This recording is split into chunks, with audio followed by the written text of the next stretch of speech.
Topic for this lecture is constructive logic as opposed to classical logic and logical equivalence. So let's first review the natural deduction system for propositional logic.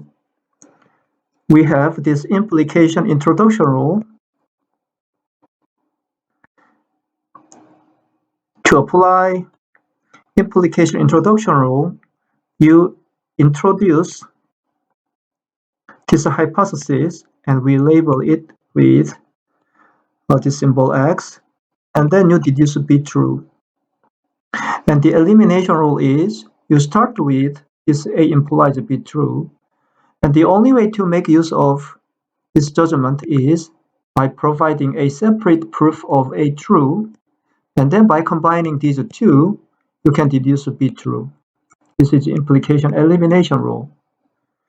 And conjunction, in order to prove A conjunction B true, you have to prove A true and B true separately. So this is the conjunction introduction rule. And if you have A conjunction B true, the first way to use this existing judgment is to extract A true. This is a conjunction elimination rule left, because we are talking about the left component.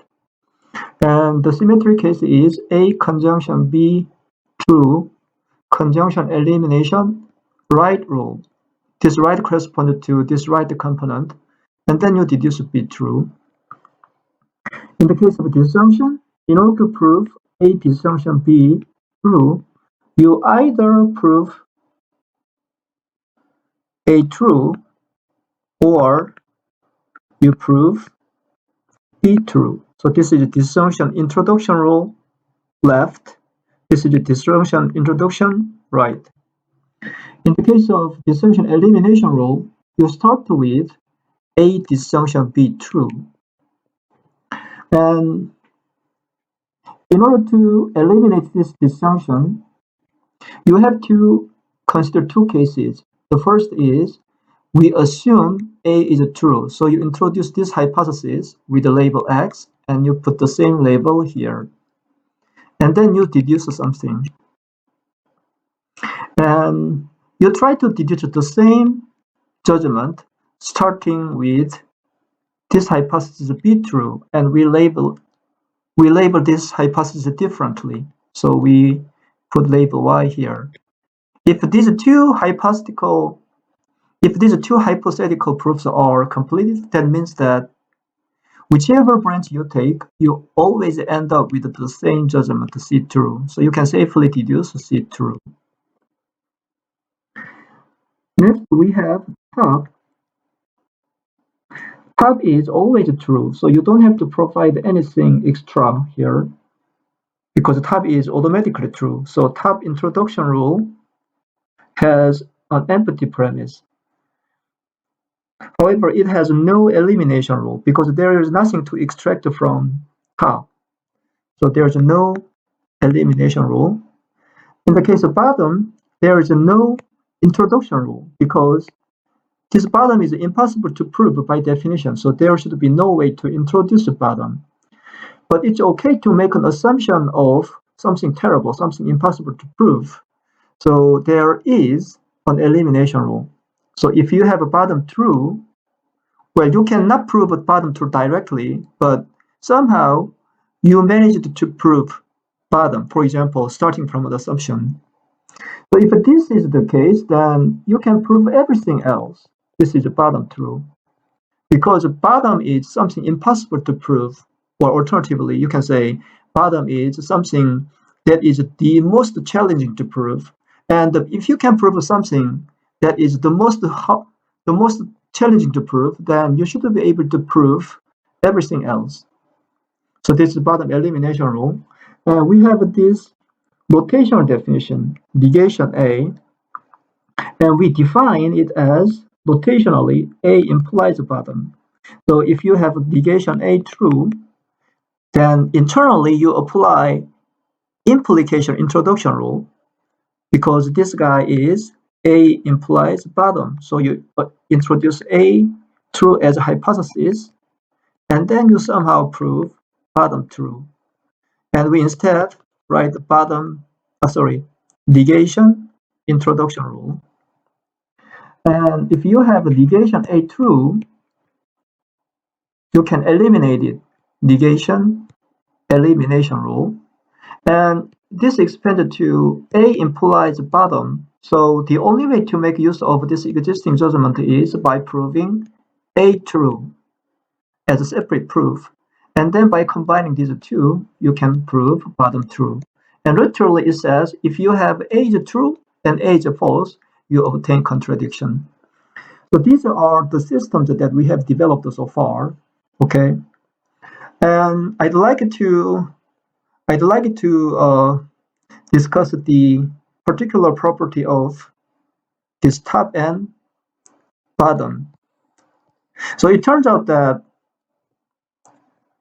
top is unary case of conjunction, and bottom is unary case of disjunction. So recall from the programming language course, we learned this notion unit of type unit. We learned that this unit is actually unary case of product type. And if you have read the course notes, there's also void type. We can say abort E. This is void type. It turns out that this is void type is unary case of sum type. And we are going to see precisely the same phenomenon here. Top is going to be the unary case of conjunction, and bottom is the unary case of disjunction. Later, when we learn Curry-Howard isomorphism, we are going to learn that these two phenomena are not just separate instances. They are actually, it's not coincidence. These two phenomena are precisely the same phenomenon. We will come back to this issue later when we discuss Curry-Howard isomorphism. So what I mean by top is a unary case of this conjunction is, first, let's generalize the conjunction to n-ary case, where n is 2 or 3 or 4, blah, blah, blah. So we can have something like this one, conjunction, generalized conjunction, where index I starts from 1 to n, and we have n component, ai. So suppose that we have this generalized form of a conjunction, and we can think about its conjunction introduction rule.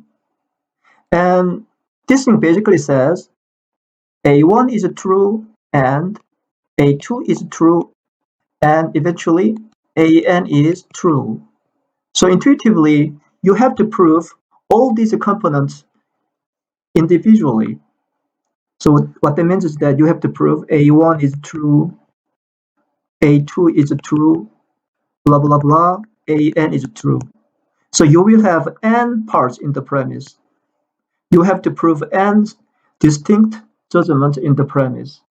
So this is the generalized conjunction. And similarly, you will have this elimination rule, conjunction. This is generalized conjunction. And you can extract a particular component of this generalized conjunction. For example, you can extract A2 is true, provided that n is greater than 2. This is one particular elimination rule. So we will have n different rules of this form. So this is the n-ary generalized conjunction. And what happens if you set n to 0? So in other words, we'd like to abbreviate conjunction I from 1 to 0 AI. We'd like to abbreviate into top. And what happens is that you still have this introduction rule, but the thing this time is the premise is empty. Because n is 0, we have n instances here. Now n is 0, so we have 0 instances. So therefore, the top introduction rule is going to be, this is the top introduction rule, will have empty premise. And what about this elimination rule? For n, we have n different elimination rules. Now n is 0, so therefore we have 0 elimination rule. That's the reason why we have no elim rule for top. So this is another way of interpreting top. Top is a nullary case, zeroary, or nullary case of conjunction. Then it should be pretty easy to see why top has only introduction rule with empty premise and no elimination rule. And as minor application, suppose that you have a conjunction top. Now, it should be obvious that this is logically equivalent to A, because this is actually conjunction zero case. So it's actually a unit for this conjunction. So we looked at this n-ary case of conjunction, and similarly, we can talk about n-ary case of disjunction. So now I'm going to talk about generalized dysfunction, where n is 2, 3, 4, blah, blah, blah. So let's write it dysfunction I starting from 1 to n, ai true. So intuitively, this statement says a1 is true, or a2 is true, or blah, blah, blah, an is true. Then we can see that there should be n different instances of n introduction rules. In order to prove this one, it suffices to prove a1 true or a2 true. In fact, any of these judgments. So we will have n different introduction rules. So for example, by proving a1 true, you can prove this judgment because it suffices to prove a1 true. So it turns out that we will have this disjunction introduction rule and different n instances of this disjunction introduction rule. Now what about elimination rule? We'd like to eliminate disjunction I from 1 to n ai true. In the case of binary disjunction, say A disjunction B, we had to consider two branches. The first branch corresponding to the assumption of A, and the other case where we assume B is true. And then whichever branch we take, we should prove C true for the same proposition C. Now we have n different cases. Therefore, we have to consider n branches here. The first branch assumes A1 true, and then you assume C true. And the second branch assumes A2 true, and then you deduce C true. And then finally, you assume AN true, and then deduce C true.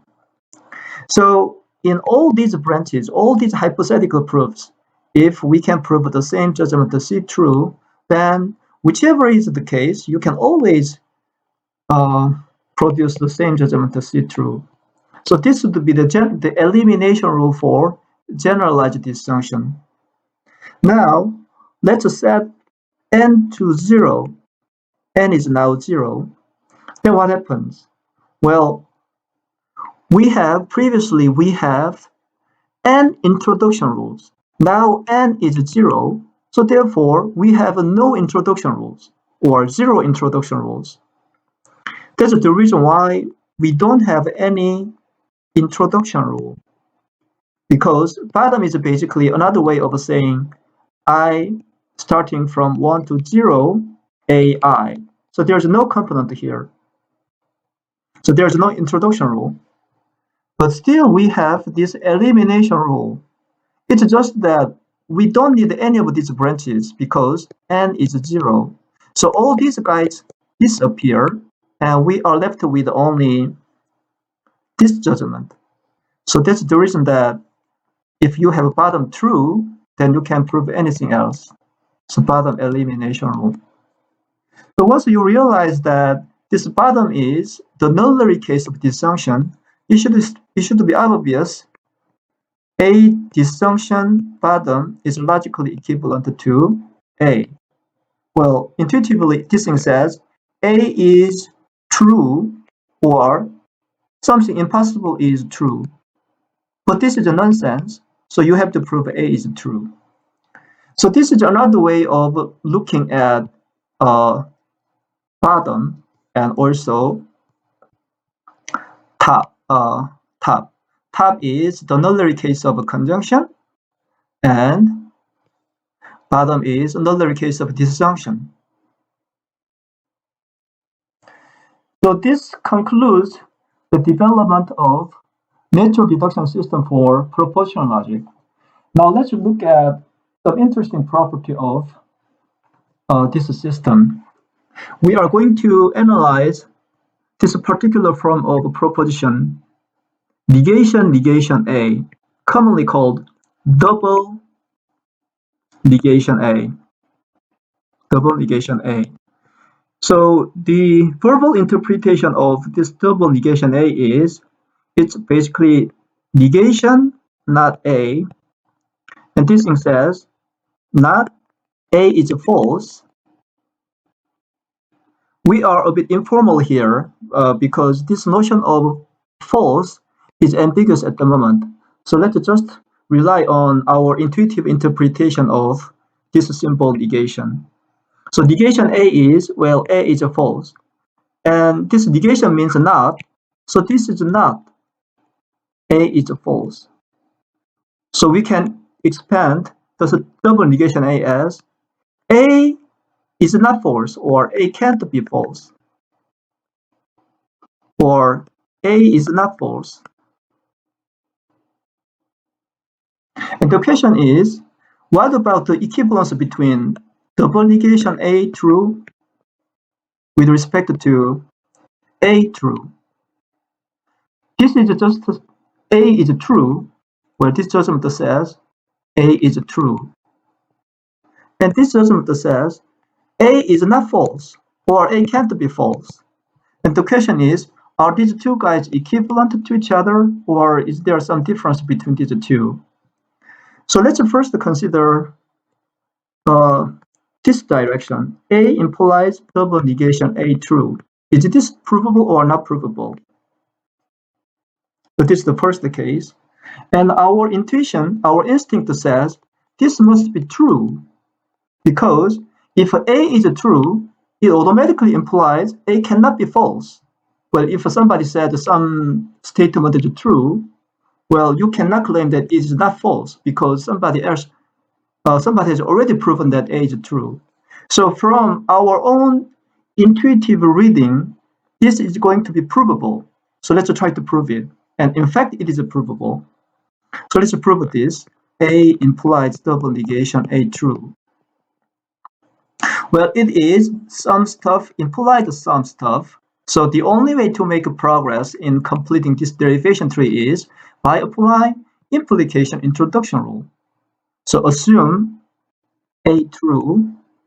This is assumption or hypothesis. And then let's try to prove double negation A true. And we don't know the form of this proposition A, so there's nothing we can do about this hypothesis. So we are trying to apply elimination rule here, negation elimination rule. And then, well, this is basically negation A implies a bottom, notation according to the notational definition. So now you assume negation A true, and let's call it Y, and then you are supposed to prove bottom true. But this is immediately obvious because you have both A true and negation A true. So by combining these two, you can complete the bottom true. So it's pretty easy to prove, which also suggests that this is trivially true. What I'm saying is that if this was very hard to prove, then it would be very hard to figure out if this makes sense or not. But this is very easy to prove, and that suggests that this is actually true according to our intuitive reading. So this is true, but what about the other way? We'd like to try to prove double negation A implies A true. Remember that this double negation A means A is not false. We don't know if A is true or false, but A can't be false. And this literally say A is true. So let's try to prove this. So double negation A implies A true. Well, this is some stuff, implied some stuff. So therefore, the only make progress here is by applying this implication introduction rule. So let's assume double negation A true as a new hypothesis. And then let's try to prove A true. And there's nothing we can do about this one because it is atomic. So the only way to make further progress is by somehow applying an elimination rule. And this guy is negation A implies bottom. So the only way to make progress is somehow you should bring the proof of negation A true. And then I can prove C true. And this is going to be negation elimination rule. And this step completes immediately because this bottom true automatically implies A true. So this is bottom elimination rule. Now, if we could complete this whole derivation tree, we should be able to complete this one. And it appears very hard to complete this derivation tree because you have to prove negation A tree out of nothing. But actually, it turns out that we have a hypothesis available here, which is actually this one. The reason being that the scope of this hypothesis extended to all these ones because this rule was the first rule that we applied in the construction of this derivation tree. So even though it doesn't look appealing syntactically, we can actually make a copy of this hypothesis over here and still apply this one. And also remember that it's fine to apply the hypothesis one time, two times, in fact, as many times, even 0 times. So now the whole problem reduced to complete the proof of negation A true out of a double negation A true. But apparently, this should not be provable because it means that, let's say, let's replace negation A to B. We are supposed to prove B true out of a negation B true, which is clearly false. If this was true, this was provable, something terrible could happen. So negation B true never implies a B true. We should not be able to prove this one.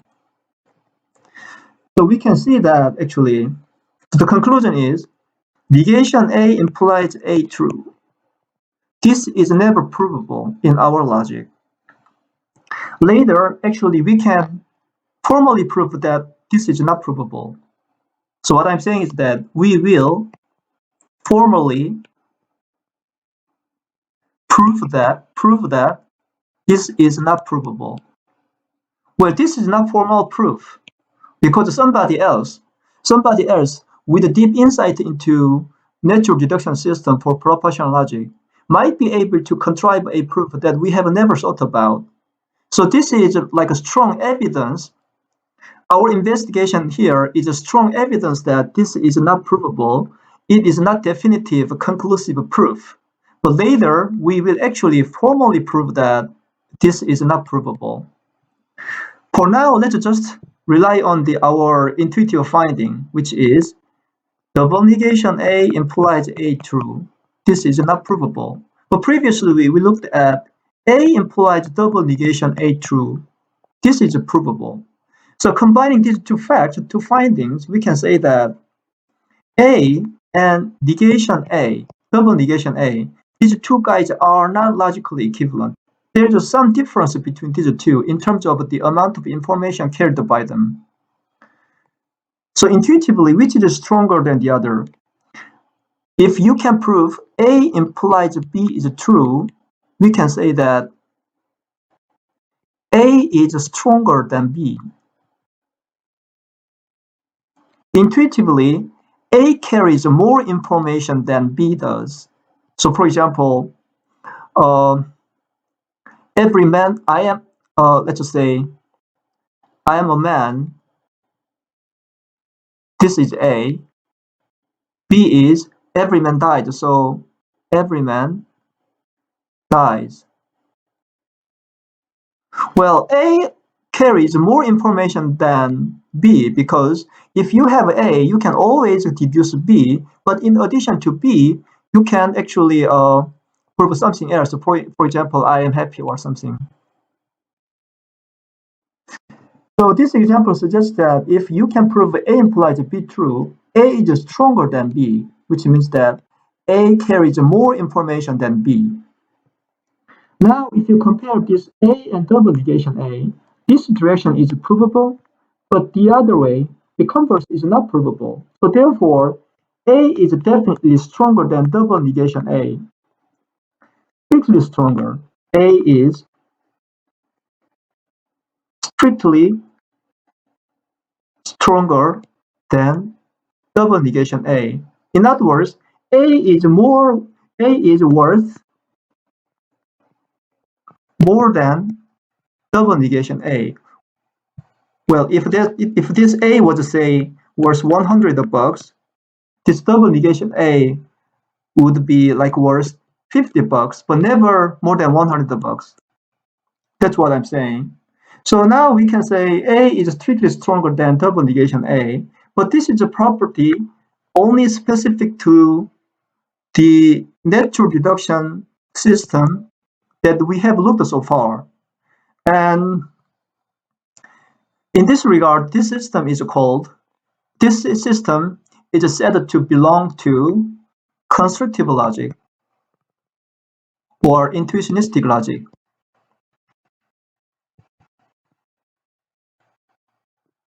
Because we have this one, A is stronger than double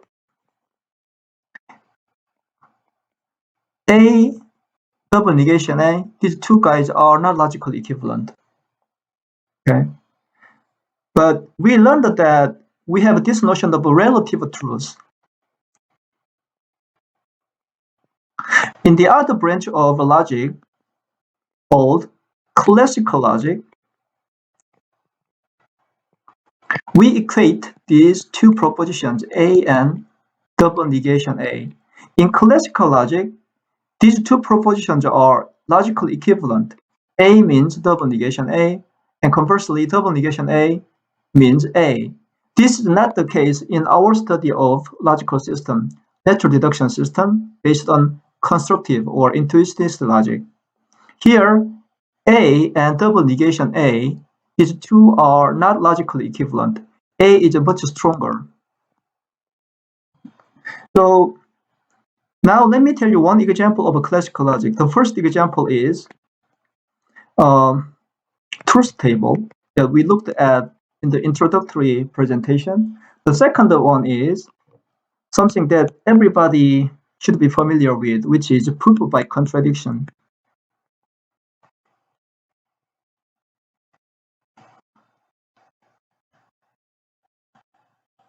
So back in high school days, we wanted to prove A. So whenever we were challenged to prove A is true, the first step is let's assume that A is false. And then somehow, after a series of logical reasoning, you somehow contrive a proof of bottom true, that is contradiction. Contradiction. And then you conclude, therefore, A must be true. And this is accepted as valid logical reasoning. And this is valid only because we assume classical logic. So we can say that mathematics usually relies on classical logic because it allows this proof by contradiction. This thing basically says, assume A is false, so we assume negation A. But it leads to the conclusion of bottom true, so we have negation A implies bottom. So we have double negation A. But according to classical logic, A and this double negation A are indistinguishable from each other. So it is this double negation A automatically implies A according to the principle supported by classical logic. So in classical logic, this is very valid. This is fine. So in math, usually we use classical logic, but in computer science, we usually do not start with the classical logic, but we start with the constructive logic, where the quintessential feature of a constructive logic is A and double negation A are not logically equivalent. In fact, A is stronger than double negation A. And later we will see that constructive logic lends itself very well to the discussion of computation or computing. So it turns out that constructive logic, the way that you complete the proof, is actually no different from computation or your program, computer program. So we'd like to start with the constructive logic because it allows us to investigate this notion of computation in a familiar way. But later we will also discuss classical logic. So this concludes the discussion of constructive logic versus classical logic. In the last part of the lecture today, I'm going to discuss the logical equivalence. So far, we developed this system. Propositions are atomic proposition, conjunction, implication, disjunction, and top and bottom and negation A. And now let's fix the syntactic rules. First, we have to finalize the operator precedence. And the rules are: this negation has the highest operator precedence, followed by conjunction, disjunction, and implication. And the decision here is not random. There's good reason behind this ordering of operators. So for example, whenever you have negation A, disjunction B, you prefer to interpret it as negation A, disjunction B, not negation A, disjunction B. This would be the natural way of interpreting this one. So according to our preference, this operator precedence was fixed. And also, this conjunction and disjunction are commutative. So in other words, A conjunction B, we will later show that A conjunction B is logically equivalent to B conjunction A.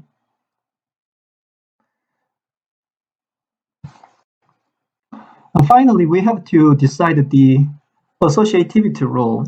So the question is, what's the meaning of A conjunction B conjunction C?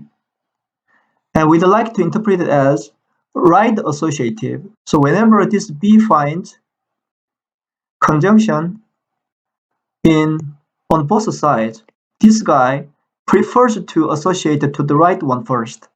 So this guy is interpreted as A conjunction parentheses B conjunction C. So we say that conjunction is right associative. And similarly, we are going to define disjunction as right associative.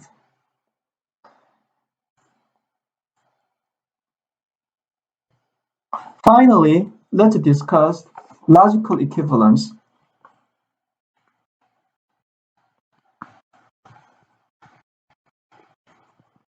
written A equiv B. Logical equivalence A equiv B occurs only if and only if A true implies B true, and vice versa. B true implies A true. So logically, these two guys are indistinguishable. They are completely equivalent. And this is very useful when reasoning about a complicated proposition. So here's an example. It turns out that triple negation A is logically equivalent to negation A. Remember that double negation A is not logically equivalent to A. A is stronger, strictly stronger than double negation A. But it turns out that for particular case of negation A, this triple negation A or double negation of negation A is logically equivalent to negation A. And we can put this equivalence to good use when we want to simplify a complicated proposition. Here's an example. Triple negation A implies triple negation B implies negation A disjunction B. So in order to instead of reasoning directly with this complicated proposition, we can take advantage of this logical equivalence and directly simplify this triple negation A into just a single negation A. And similarly, this triple negation B is going to be simplified to negation B. And this is safe because this logical equivalence guarantees the logical equivalence even after replacing this triple negation A with negation A. So these two guys are guaranteed to remain logically equivalent. And then we can further simplify this one into negation A conjunction negation B implies negation A disjunction B. So instead of working with this complex proposition, after applying this logical equivalence, we obtain much simpler proposition, and it's also fine to reason with this resultant proposition. So it is worthwhile to remember some of these common logical equivalences when you have to reason about propositions. So let's look at some of these examples of logical equivalences in proposition logic. So the first question is commutative, and also idempotency. The question is A conjunction B, is this conjunction commutative? So the question is this logically equivalent to B conjunction A? And the answer is yes. Well, you can actually try to prove this one by proving this one implies this one, and conversely, this one implies this one. Well, it's going to be tedious, but it's easy to prove. So it turns out that conjunction is commutative thanks to this logical equivalence. And what about disjunction? Disjunction is also commutative, and it also complies with our intuitive reading of this logical OR. Whenever you say A is true or B is true, it's also fine to say B true or A is true. So there's no difference in our everyday conversation. So disjunction is also commutative. And of course, implication is not commutative. Now, what about idempotency? The question is, what's the result of this one?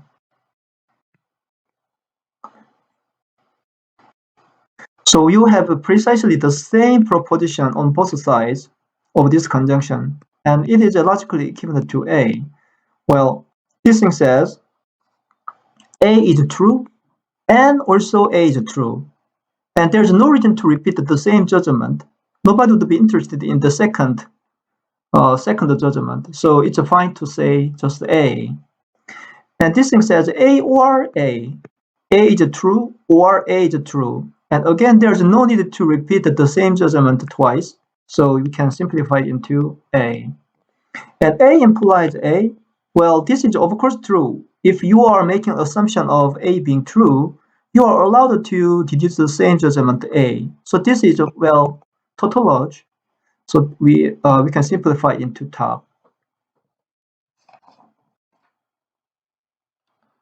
What about falsehood? Truth and falsehood. Truth top and bottom. The question is, how does top and bottom interact with implication, conjunction, and disjunction? Well, top conjunction A, this is equivalent to A because this is the unit for this conjunction. If you have proof that A is true, there's no need to say something obvious. And what about top disjunction A? Again, if you have proof that A is true, there's no need to provide an extra judgment that is worth nothing.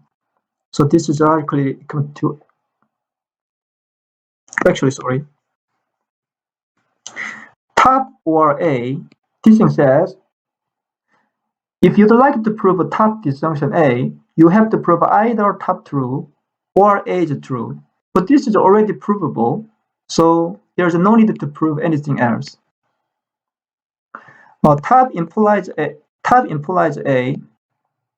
This thing says assume top and then prove A. But assuming top does not help you at all, so you still have to prove A. What about bottom? Bottom conjunction A. In order to prove bottom conjunction A, you have to prove bottom and also you have to prove A. But this is impossible to prove. So whether A is true or false, you can never complete the proof of this judgment. So this is logically equivalent to bottom. What about disjunction or A? In order to prove bottom disjunction A, you have to prove either bottom or A. But it is impossible to prove bottom.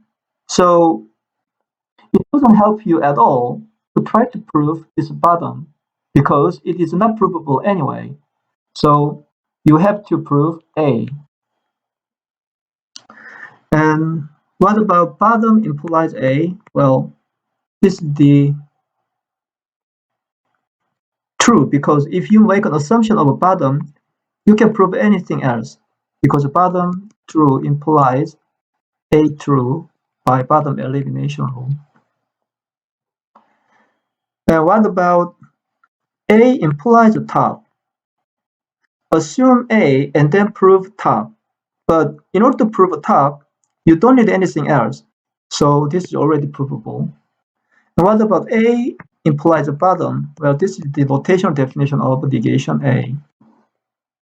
So we have these two cases, and we have these three cases. And here we have these three cases. Finally, let's look at the distributivity rule. Distributivity.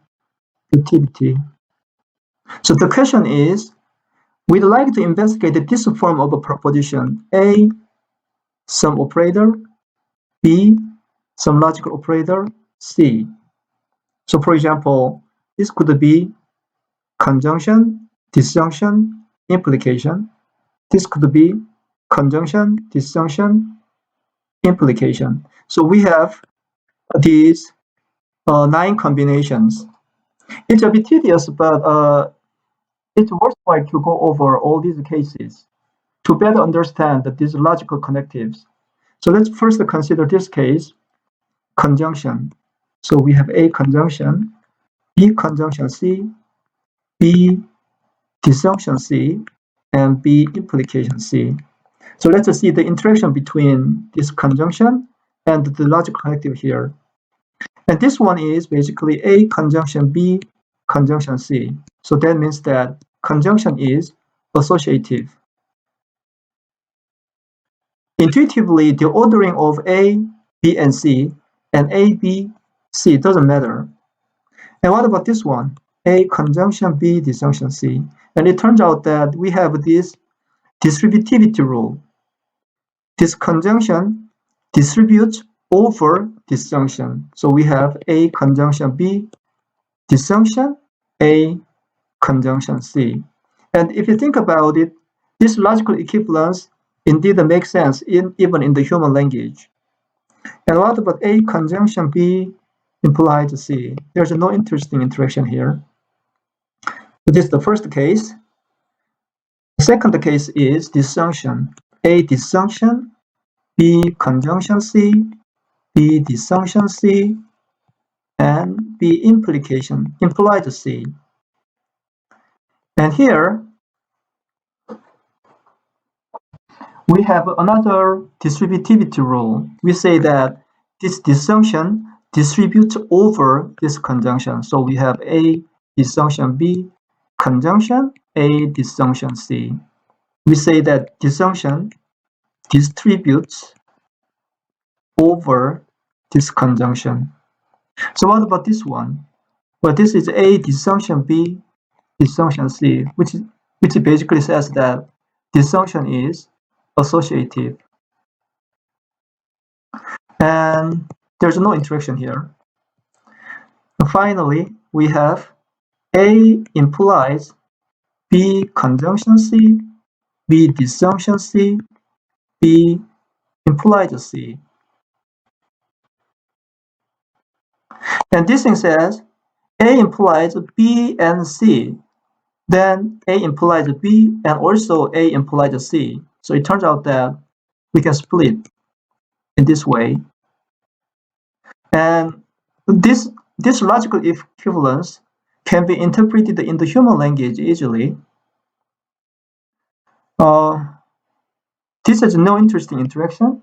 And this one basically says A conjunction B implied C. And this thing says the ordering of assumptions, or whether you make two assumptions simultaneously or sequentially doesn't make any difference. In this case, you are declaring two facts simultaneously, both A and B. But as far as proving C is concerned, it's also fine to make an assumption A and later B. It makes no difference as far as probability of C is concerned. So this logical equivalence also makes sense even in the human language. Finally, we'd like to look at this form, A conjunction B implied C, A disjunction B implied C, A implied B implied C. So it turns out that this is not interesting. And we already have looked at this one here. And this is actually interesting. We have seen the proof of this logical equivalence before. This thing says if either A or B is true, C is going to be true. And according to our intuitive reading of or, it should imply that A implied C is true, and also this is a conjunction. B implied C is true. So we'd like to complete the derivation trees of all these logical equivalences, but we will have a chance to practice these logical equivalences in code programming.